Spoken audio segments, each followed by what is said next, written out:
Disorder of reproductive system में आज का दूसरा डिसऑर्डर मेल फर्टिलिटी है। आप देख सकते हो कि आज मैं आपको मेल फर्टिलिटी पढ़ाने जा रहा हूं। मेल फर्टिलिटी, सबसे पहले इसकी डिफिनेशन पहली भी मैं कर चुका हूं।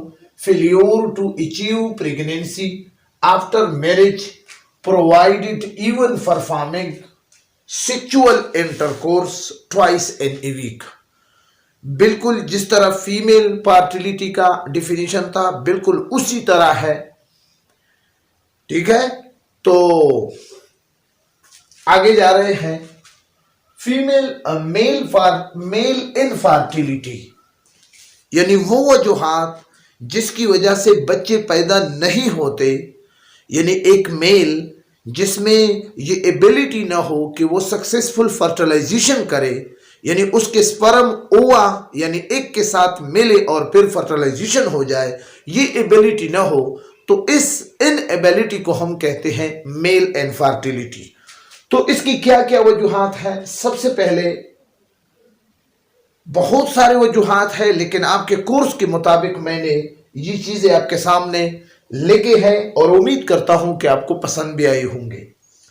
तो ये बड़े वैलिड और बेहतरीन कंटेंट है। इनसे आप आखिर में या अभी आप स्क्रीनशॉट निकालें, ठीक है, और इस स्क्रीनशॉट निकालने के बाद अपने साथ महफूज करें। एग्जाम के लिए ये बेहतरीन मटेरियल आपको रेडीमेड है। तो मेल इनफर्टिलिटी की डिफिनीशन के बाद काजिस क्या है? सेक्स वीकनेस है, यानी जो आपकी जो स्पर्म है उसमें वीकनेस होगी, कमजोरी होगी।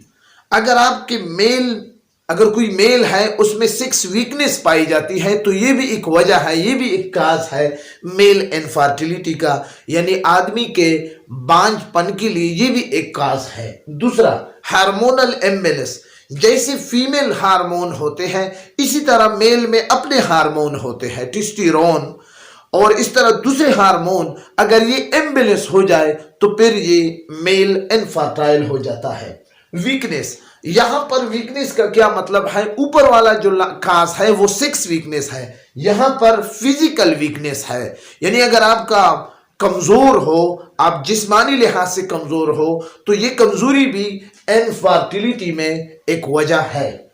सेक्सुअली ट्रांसमिटेड डिजीज, यानी वो बीमारियां जो सेक्सुअल कांटेक्ट की वजह से एक आदमी से दूसरे आदमी में, जैसे गोनेरिया और सिफिलिस, ये इंशाल्लाह इसी चैप्टर के आखिर में है, ये मैं आपको डिस्कस करूंगा। बहरहाल तो उन डिजीज को कहते हैं सेक्सुअली ट्रांसमिटेड डिजीज।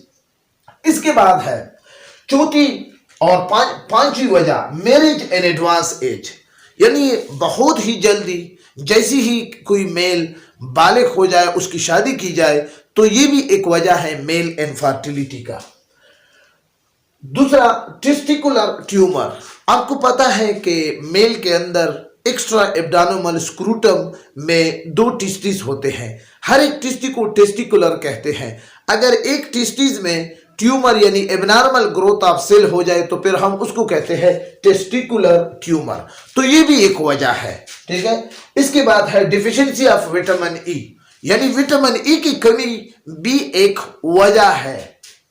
इसके अलावा फिजिकल हेल्थ, इसके अलावा no interest in opposite sex, यानी अगर कोई मेल अपने अपोजिट यानी फीमेल में इंटरेस्ट ही न रखे, अगर वो शादी के बाद हफ्ते में 2 मरतबा भी सेक्सुअल इंटरकोर्स करे फिर भी मेल इनफर्टाइल होगा। इसके बाद है वारियोकुसीली। वारियोकुसीली उसको कहते हैं कि ये मेल टेस्टिकल में जब स्वेलिंग हो जाए, ठीक है ना, और वहां से स्पर्म निकलने में प्रॉब्लम हो या वहां पर स्पर्म बनाने में कोई मसला हो, तो फिर इस कंडीशन को कहते हैं वारियोकुसीली। तो इस कंडीशन, ये सारे वो काजेस है जो मेल इनफर्टिलिटी के सबब बनते हैं। इसके बाद क्या है? साइन एंड सिम्टम, अलामतों में क्या है? डिक्रीज बॉडी हेयर, यानी बॉडी के जो हेयर है वो कम हो जाते हैं, ये भी मेल इनफर्टिलिटी का क्या है? एक अलामत है। मिसाल के तौर पर दाढ़ी का निकलना, मूंछों का निकलना, आर्म पेट या जेरे नाब जो बाल है, इस तरह के बाल अगर जल्दी नहीं निकलते या कम निकलते हैं तो ये भी एक साइन है मेल इनफर्टिलिटी का। दूसरा, फेल्योर टू अचीव प्रेगनेंसी, अगरचे वो सेक्सुअल इंटरकोर्स तो कर लेते हैं लेकिन फिर भी प्रेगनेंसी यानी फीमेल प्रेग्नेंट नहीं होती, तो ये भी एक दूसरा सिम्टम है। तीसरा, मेंटल इरिटेशन का, यानी दिमागी तौर पर अगर उसमें दिमाग में कोई जलन हो यानी वो टेंशन में हो तो फिर इस तरह। इसी तरह एंग्जाइटी रिगार्डिंग प्रेगनेंसी, भाई सेक्सुअल इंटरकोर्स इसलिए वो करते हैं कि हम बच्चे पैदा करें, ये टेंशन में वो इसी तरह सेक्सुअल इंटरकोर्स करे तो इसमें भी इसको बहुत ज्यादा प्रॉब्लम आता है। Having lower than sperm count, अब जिस स्पर्म काउंट का यानी स्पर्म का अपना एक मिकदार होता है, अगर किसी मेल के अंदर वो मिकदार कम हो, जैसे total number of sperm 39,000 million पर मीटर है तो ये पर मिलीमीटर है, तो इस सूरत में अगर ये नंबर्स कम हो, 15 हो, 20 हो, 25 हो, तो इस सूरत में स्पर्म के नंबर की कमी की वजह से भी ये भी एक साइन है इनफर्टिलिटी का। इसके अलावा क्रोमोसोमल एबनॉर्मेलिटी, जैसे कि आपको पता है कि ह्यूमन बीइंग में क्रोमोसोम क्या है, 46 है। अब अगर 45 हो जाए डाउन सिंड्रोम या 47 हो जाए लाइन फिल्टर सिंड्रोम, तो इस सूरत में भी मेल इनफर्टिलिटी का क्या है, ये भी एक अलामत है।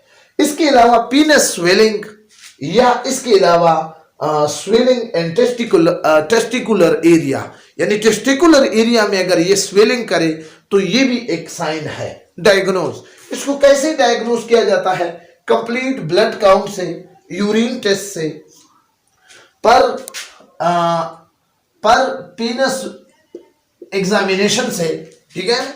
और इसके अलावा हमारे साथ क्या है, पेल्विक अल्ट्रासाउंड से, ट्यूबल पोटेंसी टेस्ट से, और मेल हार्मोनल एसे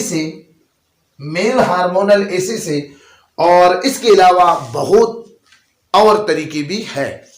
तो जी ट्रीटमेंट क्या है, स्टिमुलेशन है, किसके साथ, विद फर्टिलिटी ड्रग, यानी है एंटीबॉडी दिए जाते हैं ताकि ये क्या करे, स्पर्मेटोजेनेसिस करे। सर्जरी भी मेल की हो सकती है, IVF, इंशाल्लाह इस पर मैं आपको नेक्स्ट वीडियो में डिटेल से वीडियो करूंगा। In vitro fertilization, outside fertilization of egg take place या occur outside the female body, तो इसको IVF कहते हैं। ये भी एक ट्रीटमेंट का तरीका है।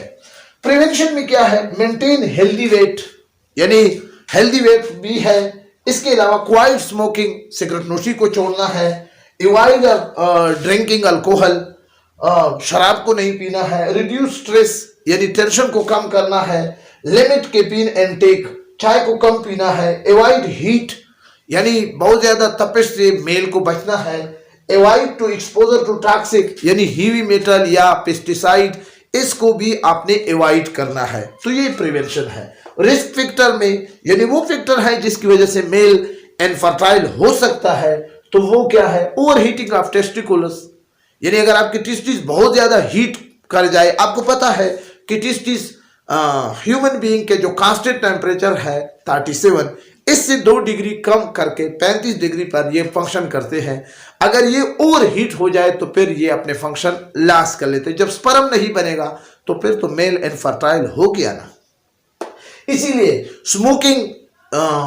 स्मोकिंग टोबैको यूज अल्कोहल, इस तरह ये भी एक रिस्क फैक्टर है। Being born with fertility disorder, कोई बच्चा फर्टिलिटी डिसऑर्डर के साथ क्या है पैदा हो जाए तो ये भी एक क्या है, परफॉर्म सर्टन हार्ड एक्टिविटी, यानी बहुत ज्यादा देर तक अगर आप ये हार्ड एक्टिविटी जैसे क्या है, राइडिंग ऑफ हॉर्स, घोड़ा सवारी है, बाईसाइकिलिंग है, ठीक है ना, और हार्ड सीट पर लंबे अरसे तक बैठना है, ये वो तमाम फैक्टर है जिसकी वजह से मेल इनफर्टाइल हो जाता है।